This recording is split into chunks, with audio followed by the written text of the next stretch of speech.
Estamos arrancando una nueva clase de Cocinando Política.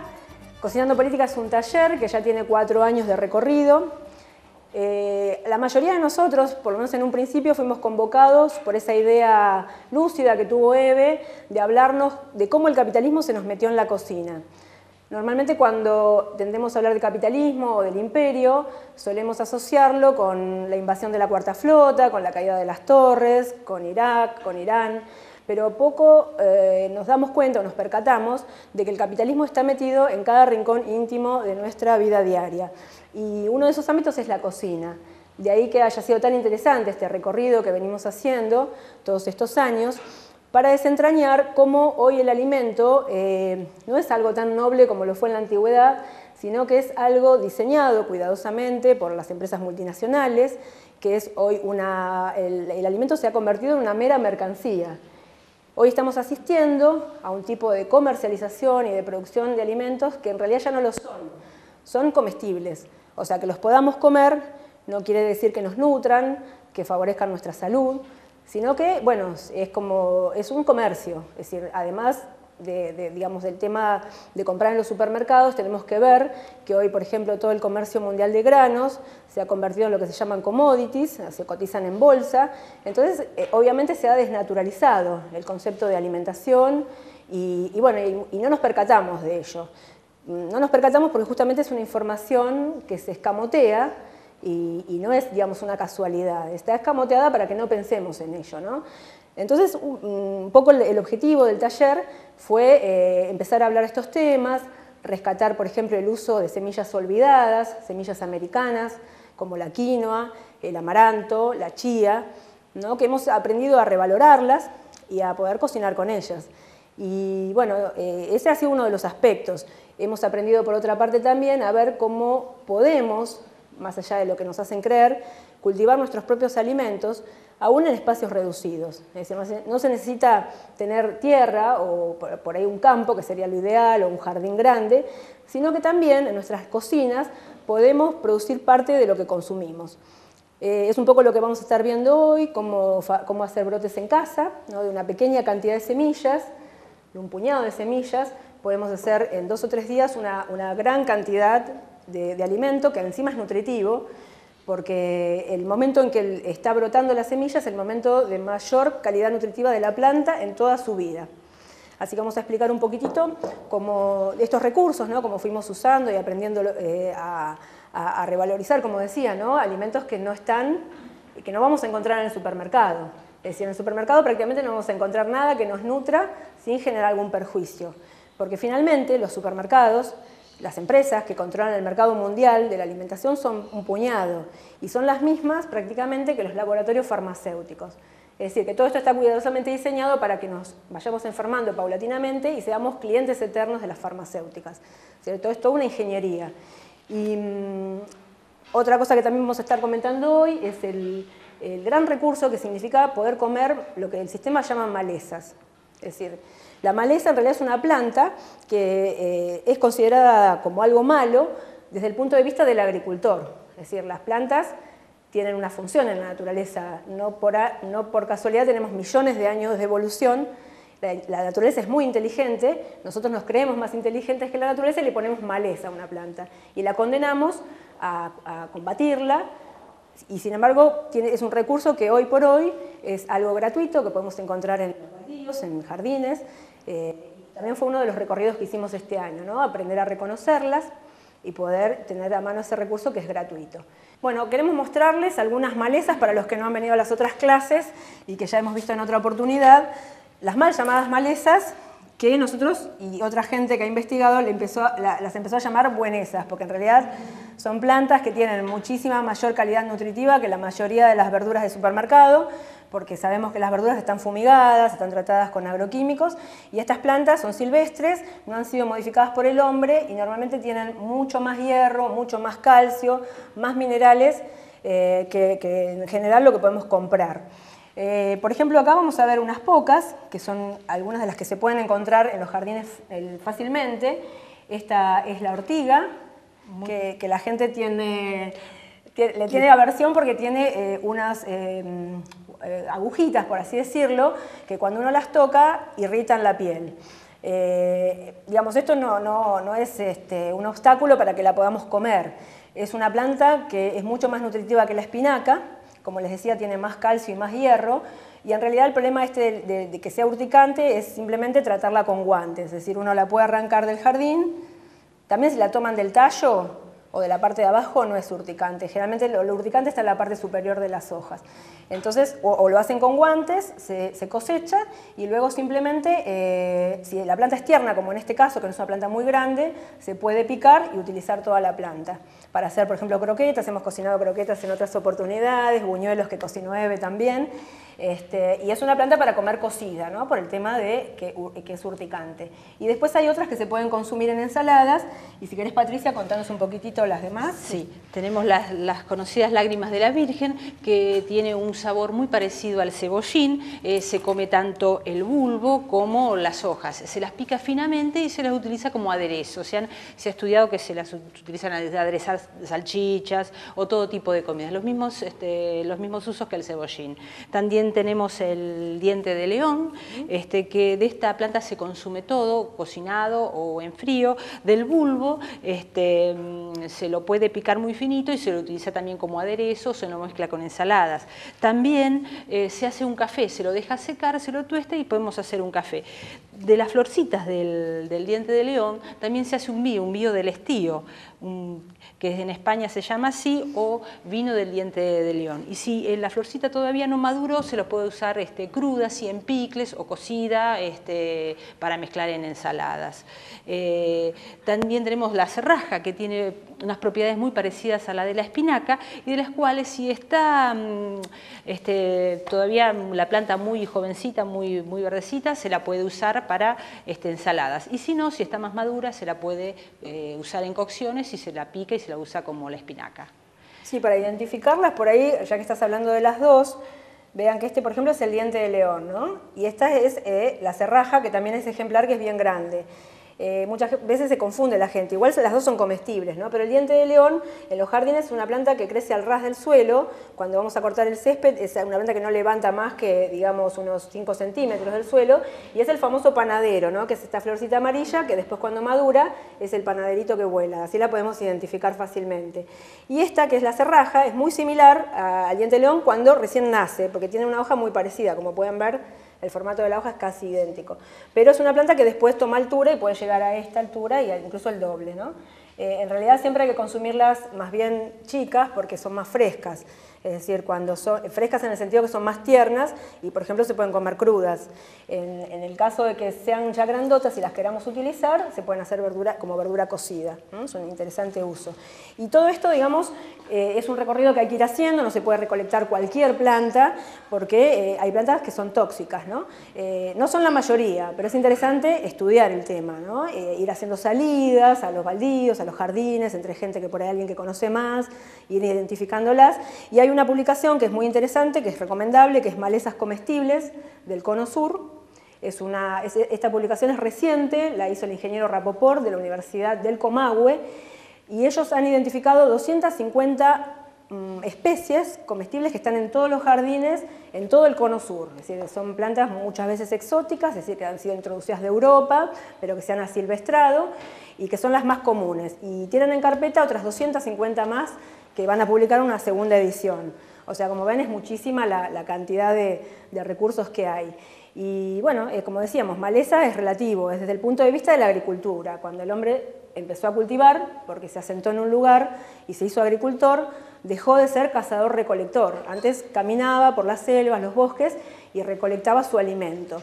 Conocía muy bien este recurso, es decir, tenía que echar mano a esto porque no cultivaba, y hacían uso de más de 17.000 plantas comestibles, se estima, ¿no? O sea que la dieta de la gente supuestamente más atrasada que nosotros era muchísimo más variada que la que hoy tenemos, porque hoy en las verdulerías se dice un promedio que más o menos son 20 a 25 especies entre verduras y frutas, que es lo que nos ofrece hoy una verdulería promedio.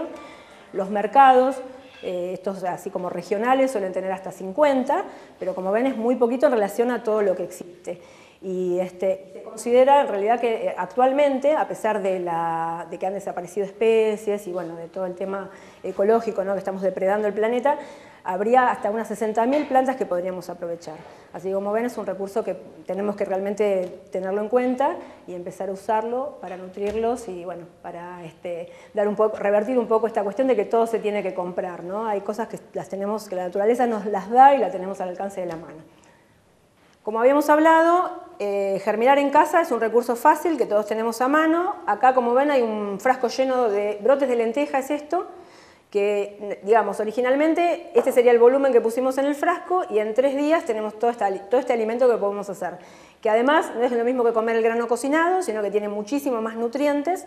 Como decíamos, es el momento de mayor energía nutritiva de la planta, y para hacerlo el recurso digamos, que tenemos que tener es muy sencillo, porque con un escurridor de platos como estos, un frasco y un tul, una bandita elástica, podemos germinar en casa.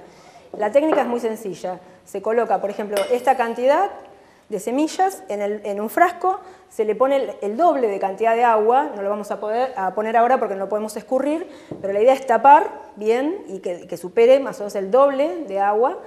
Esto simplifica mucho la tarea de colar, porque si el sistema es tedioso no lo vamos a hacer en casa. Entonces esto es muy práctico, porque dejamos en remojo toda la noche las semillas, al otro día nos levantamos, tiramos el agua, y luego lo que hay que hacer es todos los días pasarlo por la canilla para enjuagar y dejarlo inclinado a 45 grados en un escurridor como este de platos, y aquí va a germinar. Es decir, solamente tener un poquito de luz natural y hacer ese paso, enjuagar en la canilla y ponerlo ahí. A los 3-4 días, según el tipo de semilla, ya vamos a tener un germinado para consumir. Bueno, y como decía Adriana, que podemos en la casa, ya sea en la cocina o en el balcón, hacer parte de nuestros propios alimentos, les voy a mostrar cómo haríamos una huerta en el balcón. La ventaja de hacer una huerta en el balcón, aunque si bien no vamos a tener todas las hortalizas disponibles, pero podemos hacer gran parte de ellas y poder comerlas de una forma mucho más saludable, ya que generalmente todo lo que estamos comiendo de hortalizas, muchas vienen de los mercados, gran parte del mercado central, que hace muy poco control, solamente se estima un 20% de toda la verdura que entra, se sacan muestras para analizar, o sea que la gran parte viene directamente y así va a las verdulerías y al consumidor. O sea que hay muchos agrotóxicos que se utilizan que estamos consumiendo. La ventaja de hacerla en casa entonces es que sería de mejor calidad. Aparte la cosecharíamos en el momento oportuno, por ejemplo un tomate cuando está en su momento óptimo de maduración, que aparte de tener más calidad es mucho más sabroso. Lo que sí tenemos que tener en cuenta el peso que estamos aplicando a los balcones. Conviene siempre las macetas más grandes ponerlas contra la pared y las más chiquitas o de plástico contra la baranda del balcón.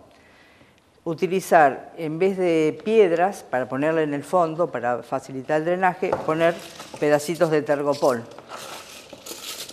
Y un sustrato que sea lo más liviano posible.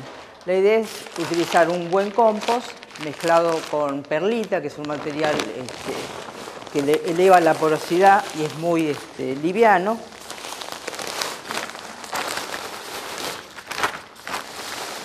Entonces llenamos nuestra jardinera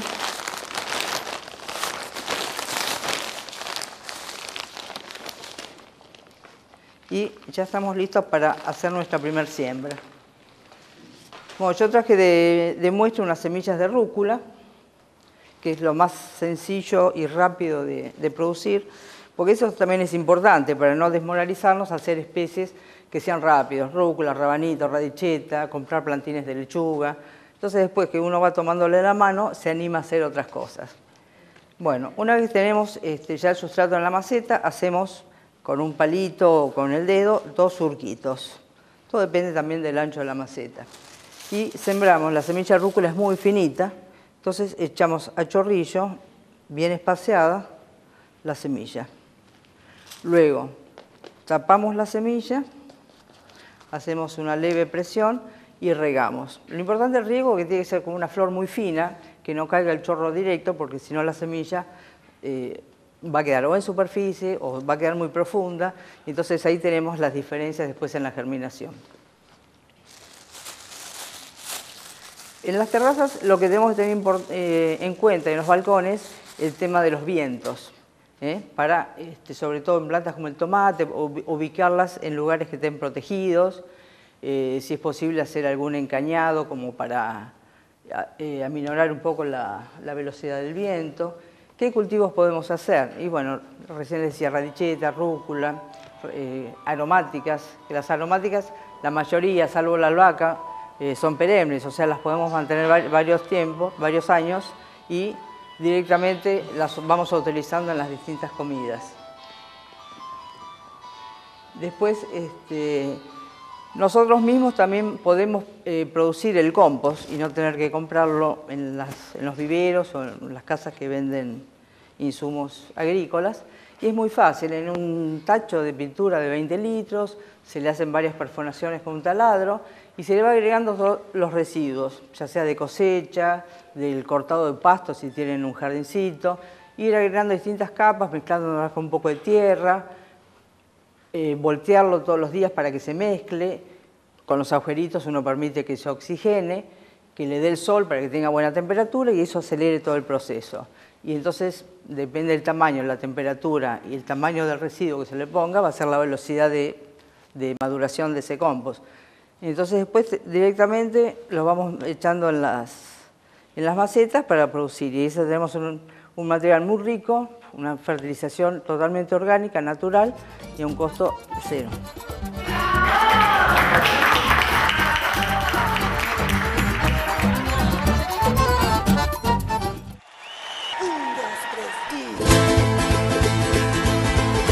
Son una guía y son las que me han incorporado el modelo de nada es mío, el otro soy yo. Y cuando ellas dicen esto, no hay mi salario, mi trabajo, mi hijo, mi casa, sino ellas se abren y dan a los otros lo que creen que es necesario. Ellas fueron pioneras en comunicación, en educación y en viviendas, algo que hoy, por suerte, el gobierno de Cristina y el anterior de Néstor están acompañándolas, porque ellas fueron las iniciadoras.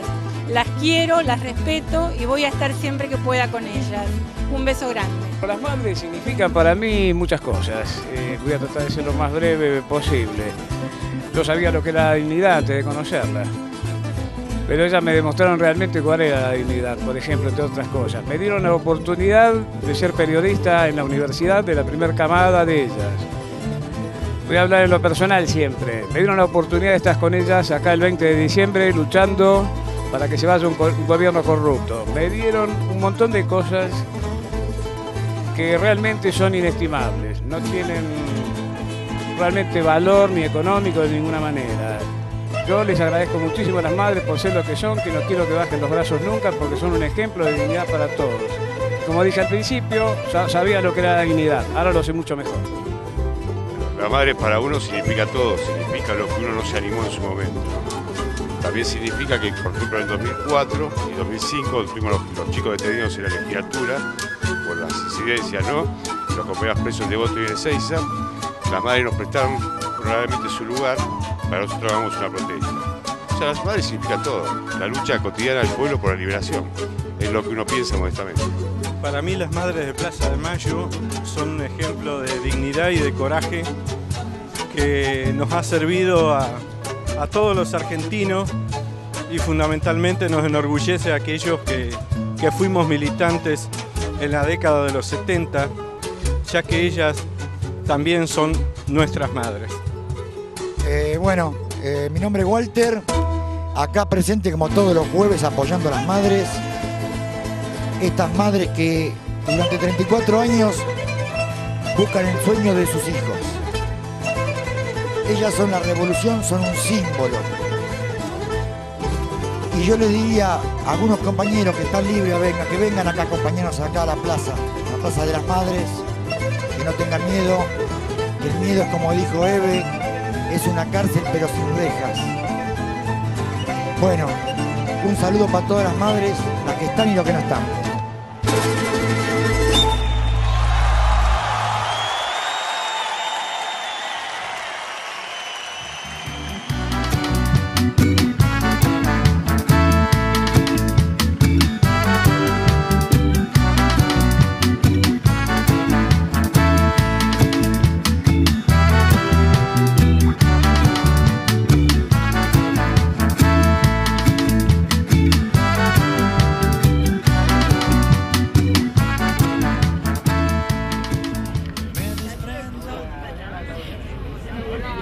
compañeros y compañeras, les pido a los periodistas que tomen conciencia que los compañeros nos cuidan.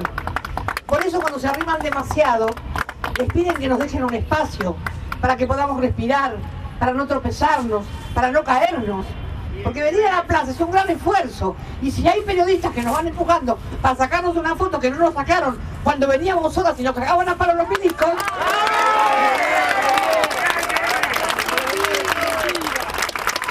quieren sacar ahora que nos degrada. Yo lamento que la gente joven que se preste para esta basura.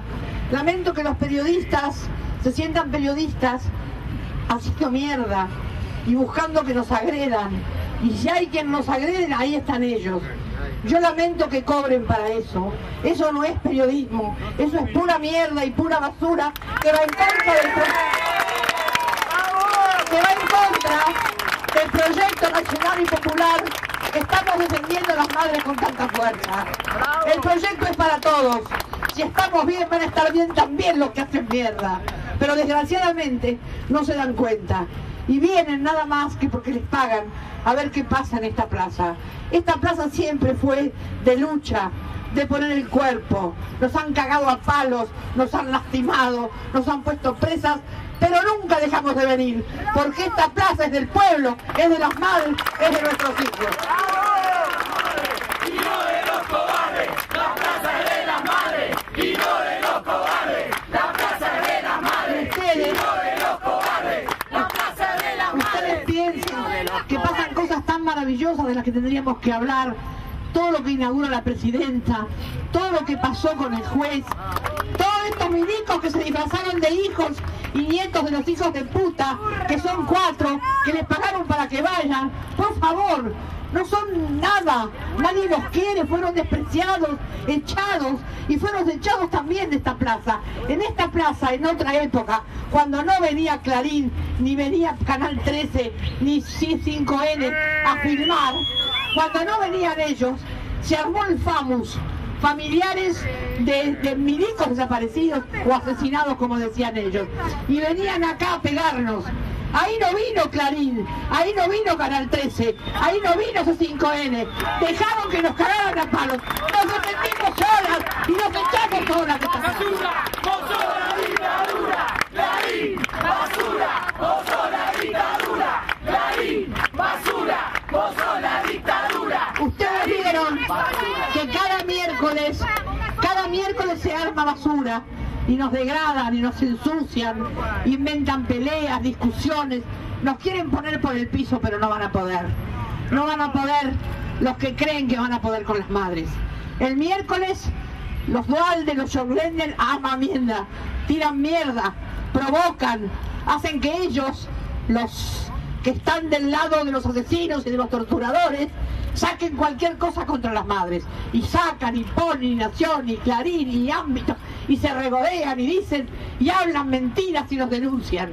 Para que el jueves vengan 4 pelotudos a reclamarnos una plata que no tenemos. Y yo les voy a contar algo, porque no tenemos plata. Porque hasta el último peso lo gastamos en pagar a los trabajadores que tuvimos que echar y nos quedamos sin plata, no tenemos antena.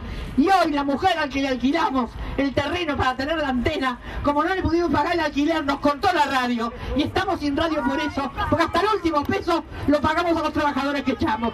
¿De dónde quieren que saquemos la plata? No vamos a robar como los Jorglender para pagarles a ellos. Así que, compañeros, por más mierda que armen los miércoles, los jueves vamos a estar acá. Nadie nos va a sacar.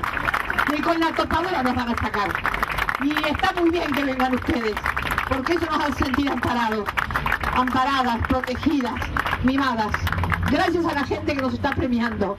Los compañeros del Chaco, los trabajadores del Chaco, premiaron a las madres que estuvieron allá. Fue Beba y fue Chela, y vinieron encantadísimas. Y gracias a Radio Nacional por la distinción, a nuestra radio, que con antena o sin antena, con mal o bien, está saliendo. Y con una fuerza bárbara de la gente que la hace, de los pibes que no ganan sueldo pero siguen ahí. Así que, compañeros, si no pagamos es porque no tenemos. No porque somos unas turras que nos quedamos con la plata. No tenemos, dimos todo lo que teníamos. Hemos deshabitado todos los lugares donde pagamos alquiler. Estamos amontonados para trabajar. Pero vamos a seguir con lo que tenemos. No vamos a rematar nada de lo que tenemos. Vamos a seguir con las casas, con la universidad, con la ECUNI, con la radio, con la biblioteca, con la librería, con las madres, con la plaza y posiblemente con un canal de televisión. ¡Toma!